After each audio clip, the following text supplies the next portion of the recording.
speaking of privilege, guess who's on their way back home from Australia? Novak Djokovic, because COVID-19 is still a thing in the sports world, guys, girls. It's still a thing. So last time we discussed Novak Djokovic, he thought he found his way into Australia to play in the Australian Open, even though he's not vaccinated, and everybody coming into that Australia has to be vaccinated. So now lost his final court battle. He's on his way back home to, I guess, train for the French Open. And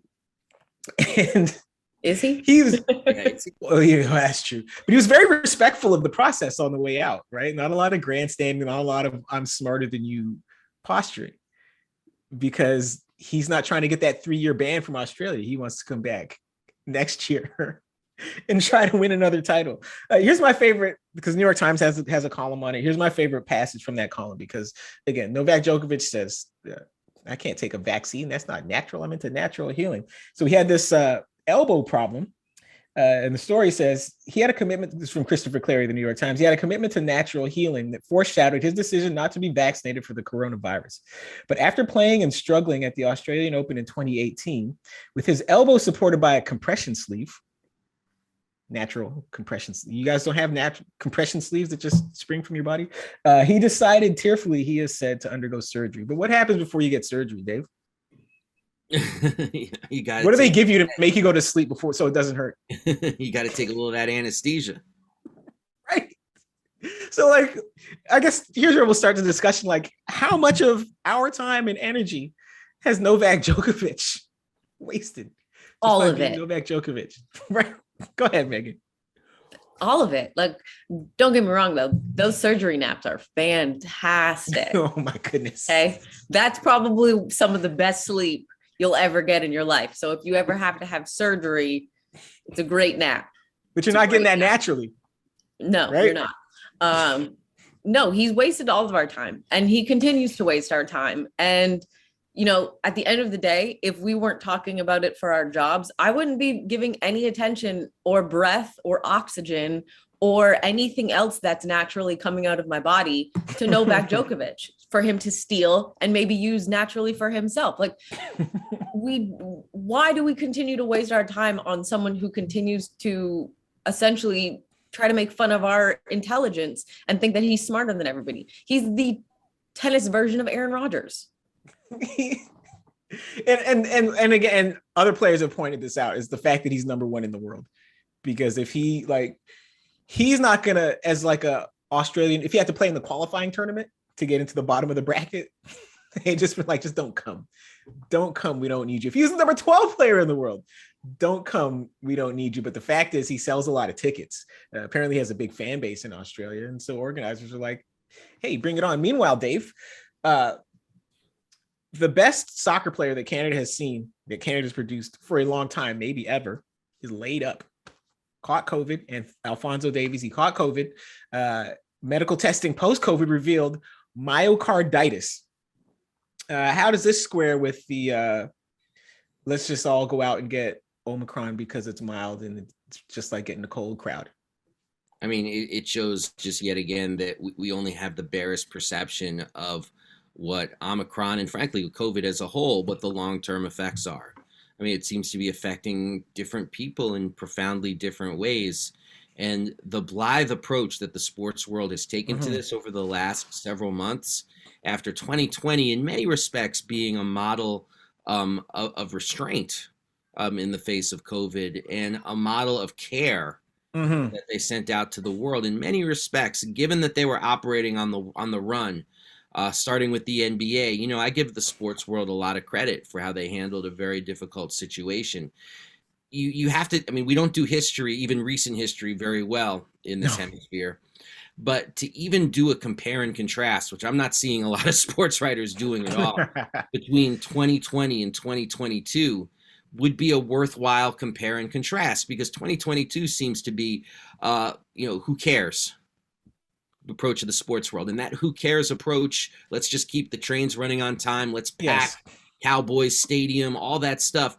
I mean, this is has to be laid at the feet of not only ownership but every single stakeholder in the sports world, from ownership, athletes, fans, management. wherever you want to put it, there is a general, the unions, a general consensus that just says we are going to play and we are going to push forward. And I get it. Believe me, that's not just a sentiment in the sports world. You see it across society of people sick and tired of these restrictions, sick and tired of masks, sick and tired of feeling isolated. And in the sports world, they get a needed escape. I just wonder if we still are allowed to teach history, if we will look back and see just how foolish we were in our desperate need to escape a difficult situation, and how we ended up taking a terrible, historic, once in a century problem and making it that much worse for everybody involved. Yeah, because for everything that has changed about what we think about the COVID-19 since it hit the scene and since we've been learning about it, like one constant has been the potential for heart problems on the back end of an infection. And I cannot think of you off the top of my head, I could think of like a laundry list of players from various sports who have lost lives, lost careers to heart problems, because this idea that young people are healthy and they'll bounce back, they're young and they'll fit, they'll bounce back to an extent. But at the same time, if you are in a sport that's as physically demanding as soccer and something is wrong with your heart, you are asking for serious, serious, serious problems. Now, I don't condone, but I understand like the lazy, cheap, selfish mentality that leads people to like view the workers that we once called essential as just disposable. You know, get back in the meatpacking plant, stands shoulder to shoulder with people. If you get sick, there's more poor people waiting to take your job. What I want is cheap steak, and I want it now. I don't want supply chain disruptions. Like, okay, so that's what you value. Cool. But like these people who play sports, and you want your sports too, you don't want your sports disrupted, but they're subject to the same health problems. And so now you're going to sit here and watch. So you don't value the person that works in the grocery store or the factory or the Amazon fulfillment center. But now here's Alphonso Davies. Do you value him? Go ahead, Dave. I know we moved past it, but this is one of the enraging things about Djokovic, because tennis has actually done a very admirable job in trying to keep that 2020 feeling going at least a little bit. I mean, something like 98% of the top 100 players in both men's and women's tennis are vaccinated. There's efforts made at social distancing. It's actually a great social distancing sport. And as someone who does, and because I don't want to sound all high and mighty, like someone who values sports as a source of escape, and as someone who loves tennis, people might not know the Australian Open is known as the Happy Slam. That's its slang in the tennis world, because it's the start of the season. Yes, people are coming back refreshed. People are ready to start making their mark. You know, Australia for them is like April in baseball. Okay, it's the Happy Slam, and this could have been a very particularly happy slam because look who's back, Naomi Osaka. You know, only one of the great players alive, coming back after her much publicized and very public and very brave wrangling with mental illness in the last year. So great to have Osaka back. Rafael Nadal, my goodness, the gallant one, the knight himself, after 7 months away, back in Australia.